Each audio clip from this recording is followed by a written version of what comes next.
사사기 8장. 그때 에브라임 사람들이 기드온에게 말하였다. 장군께서는 미디안과 싸우러 나가실 때에 우리를 부르지 않으셨는데 어떻게 우리에게 이렇게 하실 수 있습니까? 그들이 기드온에게 거세게 항의하니 그가 그들에게 말하였다. 이번에 내가 한 일이 당신들이 한 일에 비교나 되겠습니까? 에브라임이 떨어진 포도를 주운 것이 아베에셀이 추수한 것 전부보다 낫지 않습니까? 하나님이 미디안의 우두머리 오렙과 스앱을 당신들의 손에 넘겨주셨습니다. 그러니 내가 한 일이 어찌 당신들이 한 일에 비교나 되겠습니까? 기드온이 이 말을 하니 그들의 노여움이 풀렸다. 기드온이 그가 거느리는 군사 300명과 함께 요단강을 건너 지친 몸이지만 계속 적들을 추격하였다. 기드온은 숫곳에 이르렀을 때에 그곳 사람들에게 사정하였다. 나를 따르는 군인들이 지쳤으니 그들에게 빵 덩어리를 좀 주십시오. 나는 미디안의 두 왕 세바와 살문나를 추격하고 있습니다. 이 말을 들은 숫곳의 지도자들은 우리를 보고 당신의 군대에게 빵을 주라니 세바와 살문나가 당신의 소나기에 들기라도 하였다는 말이요 하고 비아냥거렸다. 그러자 기드온이 대답하였다. 좋소. 주님께서 세바와 살문나를 나의 손에 넘겨주신 뒤에 내가 들가시와 찔레로 당신들의 살을 찌르고야 말겠소. 거기에서 기드온이 브누엘로 올라가 그곳 사람들에게도 같은 사정을 해보았지만 브누엘 사람들의 대답도 숫곳 사람들의 대답과 같았다. 그래서 그는 브누엘 사람들에게도 내가 안전하게 성한 몸으로 돌아오는 날 이 망대를 헐어버리고 말겠소 하고 말하였다. 그때의 세바와 살문나는 겨우 15,000명의 군대를 데리고 갈골에 진을 치고 있었다. 이들은 모두 사막 부족의 군대 가운데서 살아남은 자들인데 이미 칼 쓰는 군인 12만 명이 전사하였다. 기드온은 장막에 사는 사람들이 다니는 길을 따라 동쪽으로 노바와 욕보아까지 올라가서 방심하고 있던 적군을 기습하였다. 미디안의 두 왕 세바와 살문나가 또 도망치니 기드온이 그들을 추격하여 세바와 살문나를 사로잡고 온 군대를 전멸시켰다. 요아스의 아들 기드온이 헤레스 비탈길에서 전쟁을 마치고 오다가 숫곳 사람 젊은이 한 명을 포로로 잡아서 캐물으니 그 젊은이가 77명이나 되는 숫곳의 지도자들과 장로들의 명단을 적어주었다. 기드온은 숫곳에 이르러 그곳 사람들에게 말하였다. 여기 세바와 살문나가 있다. 너희는 나에게 우리를 보고 당신의 지친 군대에게 빵을 주라니 세바와 살문나가 당신의 소나기에 들기라도 하였다는 말이요 하면서 나를 조롱하였다. 기드온은 그 성읍의 장로들을 체포한 다음에 들가시와 찔레를 가져다가 숫곳 사람들을 응징하였다. 그리고 그는 브누엘의 망대도 헐고 그 성읍 사람들을 죽였다. 그런 다음에 그는 세바와 살문나에게 물었다. 너희가 다볼에서 죽인 사람들은 어떻게 생겼더냐? 그들이 대답하였다. 그들은 당신처럼 하나하나가 왕자와 같았습니다. 기드온이 말하였다. 그들은 나의 어머니에게서 난 형제들이다. 주님의 살아계심을 두고 맹세하지만 너희가 그들을 살려주기만 하였더라도 내가 너희를 죽이지는 않을 것이다. 기드온은 맏아들 예델에게 어서 그들을 죽이라고 명하였다. 그러나 그는 아직 어리고 두려워서 칼을 뽑지 못하였다. 그러자 세바와 살문나가 기드온에게 말하였다. 산의 대장부답게 내가 직접 우리를 쳐라. 기드온이 일어나 세바와 살문나를 쳐서 죽이고 그들이 타던 낙타의 목에서 초승달 모양의 장식을 떼어가졌다. 그 뒤에 이스라엘 사람들이 기드온에게 말하였다. 장군께서 우리를 미디안의 손에서 구하여 주셨으니 장군께서 우리를 다스리시고 대를 이어 아들과 손자가 우리를 다스리게 하여 주십시오. 그러나 기드온은 그들에게 말하였다. 나는 여러분을 다스리지 않을 것입니다. 나의 아들도 여러분을 다스리지 않을 것입니다. 오직 주님께서 여러분을 다스리실 것입니다. 기드온은 말을 계속하였다. 여러분에게 한 가지 청이 있습니다. 각 사람이 얻은 전리품 가운데서 귀고리 하나씩을 나에게 주십시오.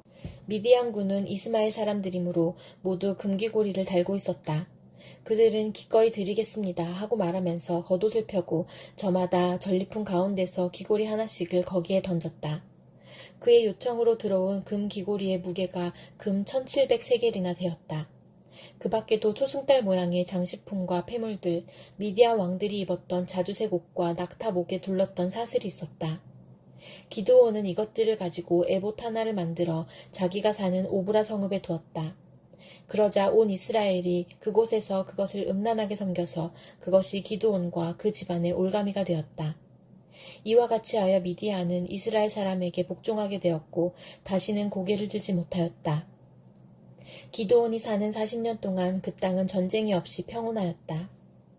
요아스의 아들 여룻바알은 자기 집으로 돌아가서 살았다. 그런데 기드온은 아내가 많아 친아들이 70명이나 되었다.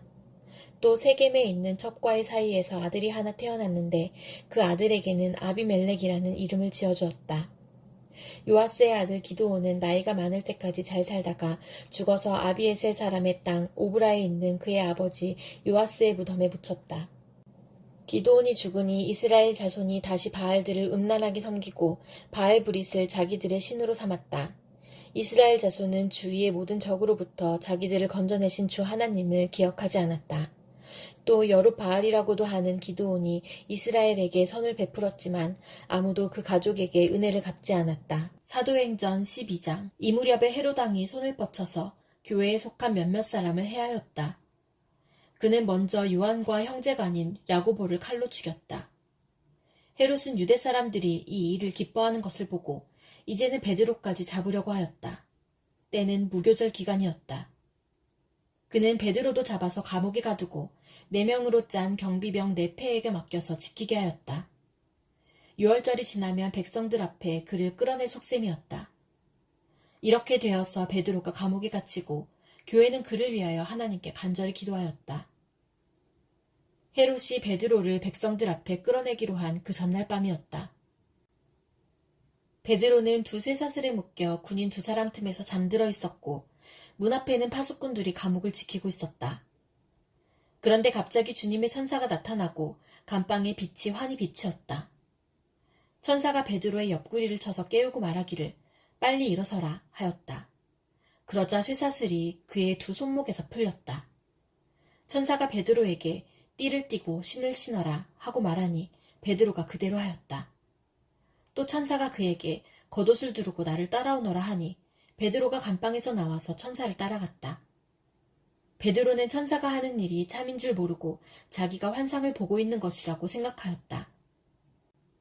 그들이 첫째 초소와 둘째 초소를 지나서 시내로 통하는 철문에 이르니 문이 저절로 열렸다. 그래서 그들은 바깥으로 나와서 거리를 하나 지났다. 그때에 갑자기 천사가 떠나갔다. 그때야 베드로가 정신이 나서 말하였다. 이제야 참으로 알겠다. 주님께서 주님의 천사를 보내셔서 헤롯의 손에서 그리고 유대 백성이 꾸민 모든 음모에서 나를 건져주셨다. 이런 사실을 깨닫고서 베드로는 마가라고도 하는 요한의 어머니 마리아의 집으로 갔다. 거기에는 많은 사람이 모여서 기도하고 있었다. 베드로가 대문을 두드리니 로데라는 어린 여종이 맞으러 나왔다. 그 여종은 베드로의 목소리를 알아듣고 너무 기뻐서 문을 열지도 않고 도로 달려들어가서 대문 앞에 베드로가 서 있다고 알렸다. 사람들이 여종에게 네가 미쳤구나 하고 말하자 여종은 참말이라고 우겼다. 그러자 그들은 베드로의 천사일 거야 하고 말하였다. 그동안에 베드로가 줄곧 문을 두드리니 사람들이 문을 열어서 베드로를 보고 깜짝 놀랐다. 베드로는 손을 흔들어서 그들을 조용하게 하고 주님께서 자기를 감옥에서 인도하여 내신 일을 이야기하였다. 그리고 그는 이 사실을 야고보와 다른 신도들에게 알리시오 하고 말하고는 거기에서 떠나 다른 곳으로 갔다. 날이 새니 군인들 사이에서는 베드로가 없어진 일로 작지 않은 소동이 일어났다. 헤롯은 샅샅이 찾아보았으나 베드로를 찾지 못하고 경비병들을 문초한 뒤에 명령을 내려서 그들을 사형에 처하였다. 그런 다음에 헤롯은 유대를 떠나 가이사랴로 내려가서 거기에서 한동안 지냈다. 그런데 두로와 시돈 사람들은 헤롯에게 몹시 노여움을 사고 있었다. 그래서 그들은 뜻을 모아서 왕을 찾아갔다. 그들은 왕의 침실 시종 블라스도를 설득하여 그를 통해서 헤롯에게 화평을 청하였다. 그들의 지방이 왕의 영토에서 식량을 공급받고 있었으므로 이렇게 할 수밖에 없었다. 지정된 날에 헤롯이 용포를 걸쳐 입고 왕좌에 좌정하여 그들에게 연설하였다. 그때의 군중이 신의 소리다, 사람의 소리가 아니다 하고 외쳤다. 그러자 즉시로 주님의 천사가 헤롯을 내리쳤다. 헤롯이 하나님께 영광을 돌리지 않았기 때문이다. 그는 벌레에게 먹혀서 죽고 말았다. 하나님의 말씀이 점점 더 널리 퍼지고 믿는 사람이 많아졌다. 바나바와 사울은 그들의 사명을 마치고 마가라고도 하는 요한을 데리고 예루살렘에서 돌아왔다. 예레미야 21장. 시드기야 왕이 말기야의 아들 바수울과 마아세야의 아들 스바냐 제사장을 예레미야에게 보냈을 때에 주님께서 그들에게 전할 말씀을 예레미야에게 주셨다. 그때 그들이 와서 이렇게 말하였다. 제발 우리가 멸망하지 않도록 주님께 간절히 기도하여 주십시오. 바빌로니아 왕 느부갓네살이 우리를 포위하여 공격하고 있습니다. 행여 주님께서 예전에 많은 기적을 베푸신 것처럼 우리에게도 기적을 베풀어 주시면 느부갓네살이 우리에게서 물러갈 것입니다. 예레미야가 그들에게 대답하였다. 시드기야 왕에게 가서 이렇게 전하시오. 주 이스라엘의 하나님이 말한다. 너희는 지금 성벽을 에워싸고 공격하는 바빌로니아 왕과 갈대아 군대에게 맞서서 싸우려고 무장을 하고 있으나 내가 너희가 가지고 있는 모든 전쟁 무기를 회수하여 이 도성 한가운데 모아놓겠다. 내가 직접 너희를 공격하겠다. 이 분노, 이 노여움, 이 울화를 참을 수가 없어서 내가 팔을 들고 나의 손과 강한 팔로 너희를 치고 사람이나 짐승을 가리지 않고 이 도성에 사는 모든 것을 칠 것이니 그들이 무서운 연병에 걸려 몰살할 것이다. 나 주의 말이다. 그런 다음에 연병과 전쟁과 기근에서 살아남은 이 도성의 사람들, 곧 유다왕 시드기야와 그의 신하들과 백성을 바빌로니아 왕 느부갓네살의 손과 그들의 원수들의 손과 그들의 목숨을 노리는 사람들의 손에 포로로 넘겨주겠다. 느부갓네살은 포로를 조금도 가련하게 여기지 않고 조금도 아끼지 않고 무자비하게 칼로 쳐 죽일 것이다. 너는 이 백성에게 이렇게 전하여라. 나 주가 말한다. 내가 너희 앞에 생명의 길과 죽음의 길을 둔다. 이 도성 안에 머물러 있는 사람은 전쟁이나 기근이나 연병으로 죽을 것이다. 그러나 지금 너희를 에워싸고 있는 바빌로니아 군대에게 나아가서 항복하는 사람은 죽지 않을 것이다. 그 사람은 적어도 자신의 목숨만은 건질 것이다. 나는 복을 내리려고 해서가 아니라 재앙을 내리려고 이 도성을 마주보고 있는 것이다. 이 도성은 바빌로니아 왕의 손에 들어갈 것이고 그는 이 도성을 불질러 버릴 것이다. 나 주의 말이다. 이제 유다 왕실에 말한다. 너희는 나 주의 말을 들어라. 다윗의 왕가는 들어라. 나 주가 말한다. 아침마다 공의로운 판결을 내려라. 너희는 고통받는 사람들을 구하여 주어라. 억압하는 자들의 손에서 그들을 건져 주어라. 그렇지 않으면 그들의 악행 때문에 나의 분노가 불처럼 일어나서 불탈 것이니 아무도 끌 수 없을 것이다.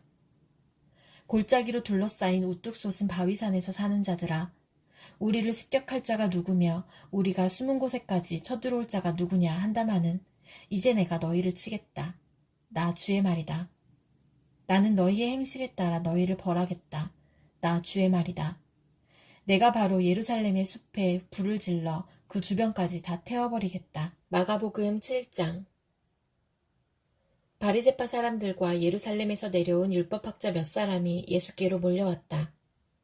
그들은 예수의 제자들 가운데 몇 사람이 부정한 손, 곧 씻지 않은 손으로 빵을 먹는 것을 보았다. 바리새파 사람과 모든 유대 사람은 장로들의 전통을 지켜 규례대로 손을 씻지 않고서는 음식을 먹지 않았으며 또 시장에서 돌아오면 몸을 정결하게 하지 않고서는 먹지 않았다. 그 밖에도 그들이 전에 받아 지키는 규례가 많이 있었는데 그것은 곧 잔이나 단지나 녹그릇이나 침대를 씻는 일이다. 그래서 바리새파 사람들과 율법학자들이 예수께 물었다. 왜 당신의 제자들은 장로들이 전하여 준 전통을 따르지 않고 부정한 손으로 음식을 먹습니까? 예수께서 그들에게 대답하셨다. 이사야가 너희 같은 위선자들을 두고 적절히 예언하였다. 이렇게 기록되어 있다. 이 백성은 입술로는 나를 공경해도 마음은 내게서 멀리 떠나 있다. 그들은 사람의 훈계를 교리로 가르치며 나를 헛되이 예배한다. 너희는 하나님의 계명을 버리고 사람의 전통을 지키고 있다. 또 그들에게 말씀하셨다. 너희는 너희의 전통을 지키려고 하나님의 계명을 잘도 저버린다. 모세가 말하기를 내 아버지와 내 어머니를 공경하여라 하고 또 아버지나 어머니를 욕하는 자는 반드시 죽을 것이다 하였다. 그러나 너희는 말한다. 누구든지 아버지나 어머니에게 말하기를 내게서 받으실 것이 고르반, 곧 하나님께 드리는 예물이 되었습니다 하고 말만 하면 그만이라고 말한다. 그러면서 아버지나 어머니에게 그 이상 아무것도 해드리지 못하게 한다. 너희는 너희가 물려받은 전통을 가지고 하나님의 말씀을 헛되게 하며 또 이와 같은 일을 많이 한다. 예수께서 다시 무리를 가까이 부르시고서 그들에게 말씀하셨다. 너희는 모두 내 말을 듣고 깨달아라. 무엇이든지 사람 밖에서 사람 안으로 들어가는 것으로서 그 사람을 더럽히는 것은 아무것도 없다. 사람에게서 나오는 것이 그 사람을 더럽힌다. 예수께서 무리를 떠나 집으로 들어가셨을 때에 제자들이 그 비유를 두고 물었다. 예수께서 그들에게 말씀하셨다. 너희도 아직 깨닫지 못하느냐? 밖에서 사람의 몸속으로 들어가는 것이 사람을 더럽히지 못한다는 것을 알지 못하느냐? 밖에서 사람 안으로 들어가는 것은 무엇이든지 사람의 마음속으로 들어가지 않고 뱃속으로 들어가서 뒤로 나가기 때문이다. 예수께서는 이런 말씀을 하여 모든 음식은 깨끗하다고 하셨다. 또 그들에게 말씀하셨다. 사람에게서 나오는 것, 그것이 사람을 더럽힌다. 나쁜 생각은 사람의 마음에서 나오는데 곧 음행과 도둑질과 살인과 간음과 탐욕과 악의와 사기와 방탕과 악한 시선과 모독과 교만과 어리석음이다. 이런 악한 것이 모두 속에서 나와서 사람을 더럽힌다. 예수께서 거기에서 일어나셔서 드로 지역으로 가셨다. 그리고 어떤 집에 들어가셨는데 아무도 그것을 모르기를 바라셨으나 숨어 계실 수가 없었다. 악한 귀신 들린 딸을 둔 여자가 곧바로 예수의 소문을 듣고 와서 그의 발 앞에 엎드렸다. 그 여자는 그리스 사람으로서 시로페키니아 출생인데 자기 딸에게서 귀신을 쫓아내달라고 예수께 간청하였다. 예수께서 그 여자에게 말씀하셨다. 자녀들을 먼저 배불리 먹여야 한다. 자녀들이 먹을 빵을 집어서 개들에게 던져주는 것은 옳지 않다. 그러나 그 여자가 예수께 말하였다. 주님, 그러나 상 아래에 있는 개들도 자녀들이 흘리는 부스러기는 얻어먹습니다. 그래서 예수께서 그 여자에게 말씀하셨다. 내가 그렇게 말하니 돌아가거라. 귀신이 내 딸에게서 나갔다.